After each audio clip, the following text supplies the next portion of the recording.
Good morning, students. From today, we are going to start our chapter 5, that is acidic, basic, and neutral substances. Right? We can classify the substances in three categories, either acid, base, और neutral substance. Okay, मतलब कुछ substance जो acids की property को show करते हैं उनको हम बोलते हैं एसिडिक. कुछ सब्सटेंस जो बेसिक की प्रॉपर्टीज़ को मतलब बेसिस अल्कलीज जो होते हैं उनको हम बोलते हैं बेसिक, और कुछ होते हैं neutral.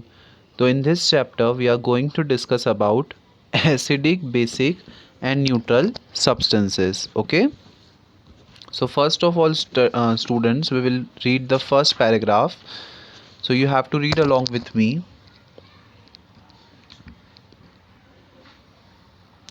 First of all, introduction of this chapter, right? Compounds are substances that are made up of two or more combined elements, right? आपको पता है कि जो कंपाउंड्स होते हैं वो दो या दो से ज़्यादा एलिमेंट्स को एक फिक्स्ड प्रपोर्शन में जब हम मिलाते हैं तो कंपाउंड बन जाता है, राइट? मतलब जब हम दो या दो से ज़्यादा एलिमेंट्स को एक फिक्स्ड प्रपोर्शन में मिलाएंगे तो हमको क्या मिल जाएगा? Compound.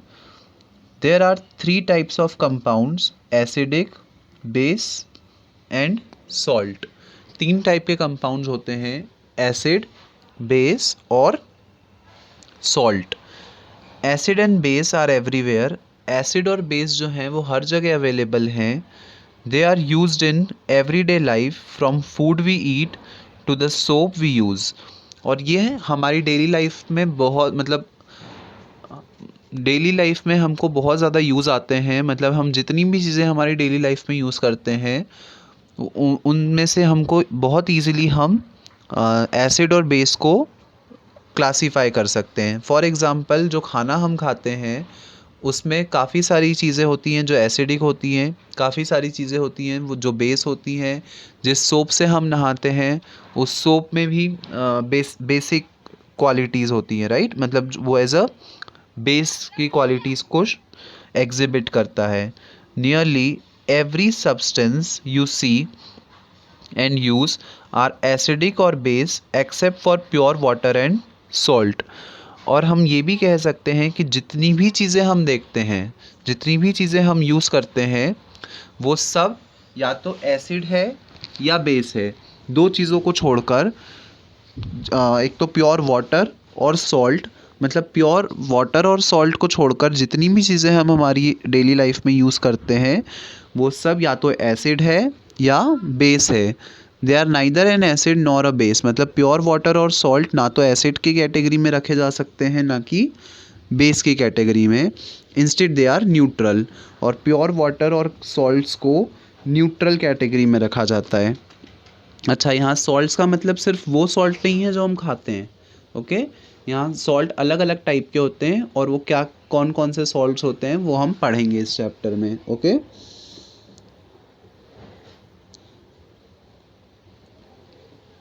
We use a large number of substances in our daily life.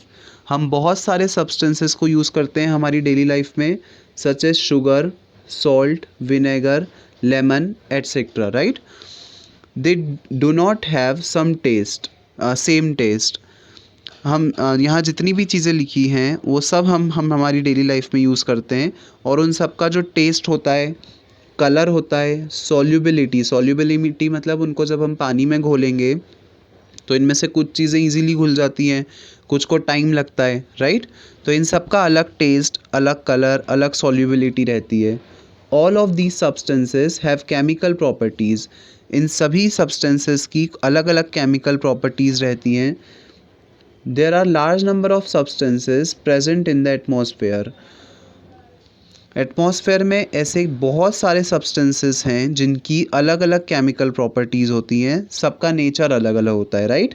So the classification of these substances is very essential. और चूँकि यूनिवर्स में बहुत सारे एलिमेंट्स हैं, बहुत सारे कंपाउंड्स हैं, तो हमको उनको क्लासीफाई करना ज़रूरी हो जाता है कि जब तक हम उसको क्वालिफाई नहीं करेंगे तब तक हम उसके यूजेस को नहीं समझ पाएंगे, राइट। मतलब अगर कोई सब्सटेंस है, हमको यही नहीं पता होगा कि वो एसिड है या बेस है, तो हम उसको कैसे यूज़ करेंगे, राइट। तो इसलिए सारे सब्सटेंसेस को क्लासीफाई करना बहुत ज़रूरी है। क्लासीफाई करना मतलब उनकी प्रॉपर्टीज़ को फाइंड आउट करना, उनकी प्रॉपर्टीज़ को कैटेगराइज करना, right. Are there ways to find out the nature of these substances?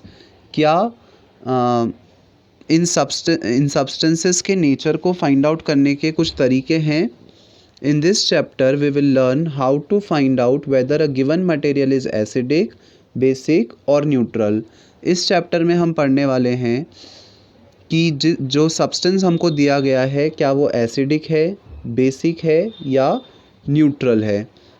We will also discuss the classification of substances in acidic, basic and neutral substances.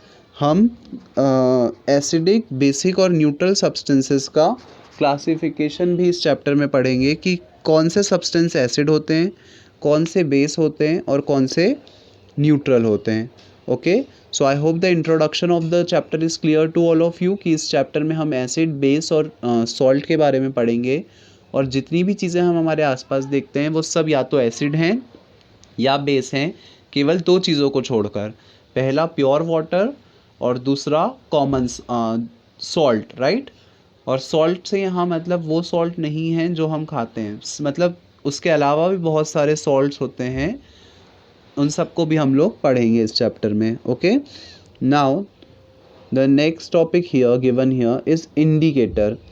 Indicator का मतलब क्या होता है? Indicator शब्द का मतलब होता है समथिंग दैट इंडिकेट्स अस, मतलब ऐसी चीज़ जो हमको कुछ इंडिकेट करती है, कुछ बताती है, उसको हम क्या बोलते हैं? Indicator. An indicator is chemical or neutral compound which changes color when brought with an acid or a base. Indicator क्या होता है?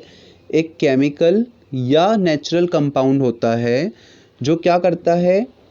कलर को चेंज कर देता है जब उसको एसिड या बेस के पास लाया जाता है।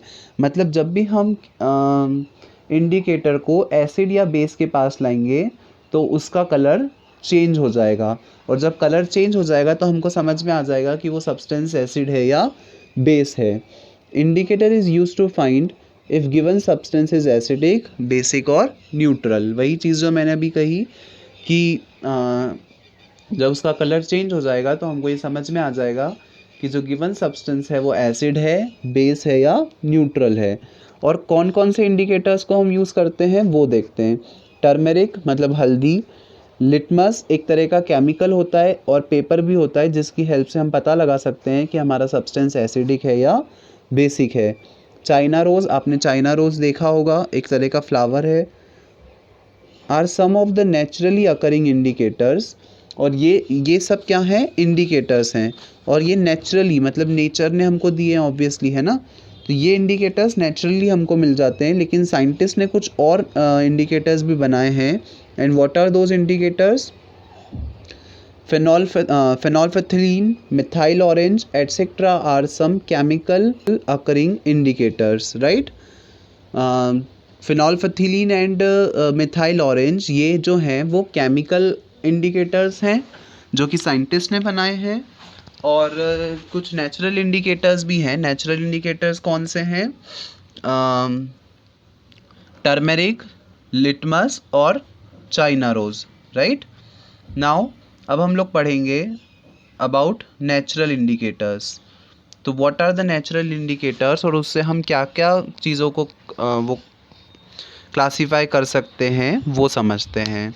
तो सबसे पहला नेचुरल इंडिकेटर है, ऑब्वियसली नेचुरल इंडिकेटर का मतलब वो जो नेचर में मिलता है हमको, राइट, नेचर से मिलता है। तो सबसे पहला है टर्मेरिक। टर्मेरिक मतलब हल्दी, right. It is an indicator for basis. Turmeric से हम क्या करते हैं? बेसिस को ईजीली इंडिकेट कर सकते हैं। मतलब जब हम इसको बेसिस के पास लेकर जाएंगे तो इसका कलर चेंज हो जाएगा। Turmeric changes it's yellow colour into red. आपको पता है हल्दी येलो कलर की होती है, और जब हम इसको बेस के पास लेकर जाएंगे तो क्या हो जाएगा? इसका कलर रेड हो जाएगा with basic solution. To check out its property perform the following activity. और अगर आपको ये इसकी इस टर्मेरिक की इस प्रॉपर्टी को चेक करना है तो आप इस एक्टिविटी जो कि आपको गिवन है यहाँ पे उसको हम परफॉर्म भी कर सकते हैं। तो समझते हैं इस एक्टिविटी में क्या दिया है। To show the effect of basic solution on turmeric, हम क्या चाह रहे हैं, टर्मेरिक पे बेसिक सॉल्यूशन का क्या इफेक्ट होता है हम वो देख रहे हैं, राइट। मतलब हल्दी को जब हम बेस के पास लेकर जाएंगे, बेसिक सॉल्यूशन के पास लेकर जाएंगे तो क्या होगा वो हम समझ रहे हैं। Table spoon full of turmeric powder, हमको क्या लेना है, 1 चम्मच टर्मेरिक पाउडर मतलब हल्दी का पाउडर, और लिक्विड सॉल्यूशन ऑफ सोप, जिस सोप से हम नहाते हैं वो सोप क्या होता है, बेसिक सॉल्यूशन। ओके। फ़िल्टर और ब्लोटिंग पेपर, फ़िल्टर पेपर आपको इजीली मिल जाएगा कहीं पे भी। अब हमको क्या करना है, प्रोसीजर पढ़ते हैं। Make a turmeric paper by depositing turmeric paste on blotting और फिल्टर पेपर। आपको क्या करना है, फ़िल्टर पेपर लेना है, उसके ऊपर टर्मेरिक का पेस्ट लगा देना है और उसको ड्राई होने के लिए रख देना है कुछ देर के लिए। उसके बाद आप क्या करेंगे, cut a strip of yellow paper obtained. आपको जो फिल्टर पेपर है वो येलो कलर का हो जाएगा टर्मेरिक के कारण, राइट। अब आपको उसकी एक स्ट्रिप लेनी है। पुट 1 और 2 drops of soap solution on the strip of turmeric paper, और उसके बाद आपको जो सोप सॉल्यूशन आपने बनाया है उसकी 1-2 बूंद उस स्ट्रिप पर डालनी है, ठीक है। आप क्या ऑब्जर्व करोगे, you will observe that the yellow strip of the turmeric paper turns into red colour. आप क्या ऑब्जर्व करोगे कि जो येलो स्ट्रिप है वो रेड कलर में कन्वर्ट हो जाएगी, राइट। इसका मतलब क्या, इससे हम ये कंक्लूजन पर पहुंचते हैं कि जो सोप सॉल्यूशन है वो कैसा है, बेसिक है, right. The change of yellow colour of turmeric paper into red colour conclude the turmeric is a natural indicator for base, right. यहाँ से हम क्या कंक्लूड कर सकते हैं कि जो टर्मेरिक है वो नेचुरल इंडिकेटर है बेसिस के लिए। तो इस तरीके से हम टर्मेरिक की हेल्प से बेसिस को ईजीली आइडेंटिफाई या कैटेगराइज कर सकते हैं, राइट। नाउ एक और नेचुरल इंडिकेटर होता है, that is litmus, a natural die. Litmus paper भी होता है और एक तरह का केमिकल भी होता है जिसकी हेल्प से हम एसिड और बेसिस को डिफ्रेंशिएट कर सकते हैं, क्लासीफाई कर सकते हैं। The litmus is the most commonly use natural die, और जो मोस्ट कॉमनली यूज इंडिकेटर होता है वो कौन सा होता है, लिटमस होता है। इट इज़ एक्सट्रैक्टेड फ्रॉम लिचन्स, और ये लिटमस कहाँ से मिलता है हमको, लिचन्स से मिलता है। It has a mu purple colour in distilled water, और जब हम इसको डिस्टिल्ड वाटर में रखते हैं तो इसका कलर कैसा होता है, पर्पल कलर होता है, right. When added to an acidic solution it turns red, और जब आप इसको एसिडिक सॉल्यूशन में डालते हो तो इसका कलर क्या हो जाता है, रेड हो जाता है। मतलब जब हम पर्पल लिटमस को एसिड के पास लेके जाते हैं या एसिड में डालते हैं तो इसका कलर क्या हो जाता है, रेड हो जाता है। And when added to a basic solution it turns into blue, और जब हम इसमें बेस सॉल्यूशन डालते हैं तो इसका कलर क्या हो जाता है, ब्लू हो जाता है। मतलब ओरिजिनली इसका कलर पर्पल रहता है, जब आपने उसमें एसिड डाल दिया तो उसका कलर रेड, और जब बेस डाल दिया तो उसका colour blue, right. Litmus is available in the form of solution and in the form of strip of paper known as litmus paper. ये आपको सॉल्यूशन के फॉर्म में भी मिल जाएगा, मतलब लिक्विड फॉर्म में भी मिल जाएगा, और दूसरा पेपर स्ट्रिप्स के फॉर्म में भी मिलता है, ठीक है। ये जैसा कि आप देख सकते हो यहाँ पे एक पेपर की स्ट्रिप है, ये ब्लू पर्पल कलर की है, जब हमने इसको सॉल्यूशन में डाला तो ये रेड कलर की हो गई, राइट। रेड कलर की हो गई, इसका मतलब क्या कि इस कंटेनर में जो सॉल्यूशन है वो क्या है, एसिड है, राइट। तो in this way litmus paper की हेल्प से हम एसिड और बेस को ईजीली क्लासीफाई कर सकते हैं। अगर रेड कलर हो गया तो एसिड, और ब्लू कलर हो गया तो बेसिस, राइट। अब third natural indicator that is China रोज।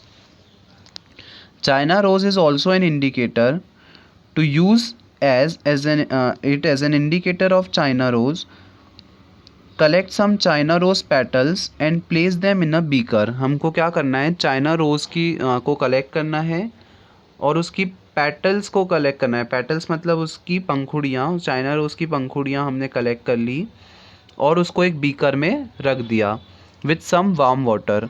और कुछ गर्म पानी के साथ हमने उसको, उसकी पत्तियों को रख दिया, मतलब उसकी पंखुड़ियों को रख दिया।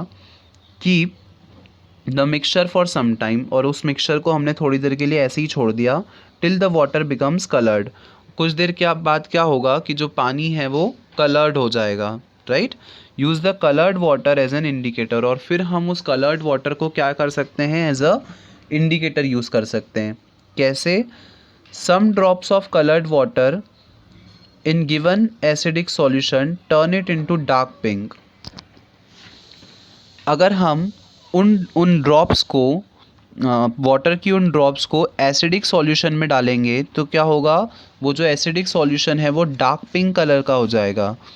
And some drop of coloured water in a given basic solution turn it into green, और अगर हम उसको बेसिक सॉल्यूशन में डालेंगे तो वो क्या हो जाएगा, ग्रीन कलर का हो जाएगा। इसका मतलब अगर डार्क पिंक हुआ तो एसिड और ग्रीन हुआ तो बेस। तो हमने 3 नेचुरल इंडिकेटर्स पढ़े, टर्मेरिक मतलब हल्दी, लिटमस और तीसरा चाइना रोज़। टर्मेरिक क्या करता है, बेसिस को क्लासिफाई करता है, मतलब जब अगर हम टर्मेरिक को बेस के पास ले गए तो उसका येलो कलर रेड में कन्वर्ट हो जाएगा। देन हमने लिटमस पढ़ा, लिटमस सॉल्यूशन भी होता है और पेपर भी होता है। नेचुरली इसका कलर वायलेट होता है और जब हम इसको एसिड के पास लेकर जाते हैं तो उसका कलर रेड हो जाता है, और बेस के पास लेकर जाते हैं तो उसका कलर ब्लू हो जाता है, राइट।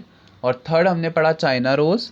जब हम चाइना रोज़ के वाटर को एसिड में डालते हैं तो एसिड्स का कलर पिंक हो जाएगा, डार्क पिंक, और जब हम उसको बेसिस में डालते हैं तो उनका कलर क्या हो जाएगा, green. So in this way we have studied about the natural indicators that are occurring in nature. Now we will study some of the chemical indicators. Okay, there are some chemical indicators as follows. कुछ chemical indicators होते हैं। फिनॉल्फेथिलीन, फिनॉल्फेथिलीन एक तरह का chemical होता है जो कि एसिड और बेस को इंडिकेट करने के या डिफरेंशिएट क्लासीफाई करने के काम में आता है। Phenolphthalein is an indicator for bases. Phenolphthalein क्या होता है, बेसिस के लिए इंडिकेटर होता है। इट टर्न्स रेड और pink in basic solution and is colourless in acidic solution. और जब हम फिनॉल्फेथिलीन को बेसिक सॉल्यूशन में डालते हैं, मतलब बेस हम इससे चेक कर सकते हैं, जब हम इसको बेसिक सॉल्यूशन में डालते हैं तो ये रेड और पिंक कलर का हो जाता है, और अगर हमने इसको एसिड में डाला तो ये कलरलेस ही रहता है, मतलब इसका कलर चेंज नहीं होता है। तो रेड और पिंक हो गया, इसका मतलब क्या, बेसिक, और कलरलेस है इसका मतलब क्या, एसिडिक या न्यूट्रल मीडिया। मतलब फिनॉल्फेथिलीन से आप केवल बेसिस को टेस्ट कर सकते हो, मतलब अगर उसका कलर चेंज हो गया, मतलब रेड या पिंक हो गया, तो जो आपका सॉल्यूशन है वो क्या है, बेसिक है। और अगर उसका कलर चेंज नहीं हुआ तो इसका मतलब आपका सॉल्यूशन या तो एसिडिक है या न्यूट्रल है। Then second indicator, that is methyl orange. Methyl orange is an indicator for acid. Methyl orange क्या है, एक इंडिकेटर होता है किसके लिए, एसिड्स के लिए। It turn red in acidic solution and is yellow in basic and neutral media. अगर आपका सॉल्यूशन बेस या न्यूट्रल है तो वो येलो कलर का रहेगा, और अगर आपका सॉल्यूशन एसिडिक है तो वो रेड कलर का हो जाएगा, राइट।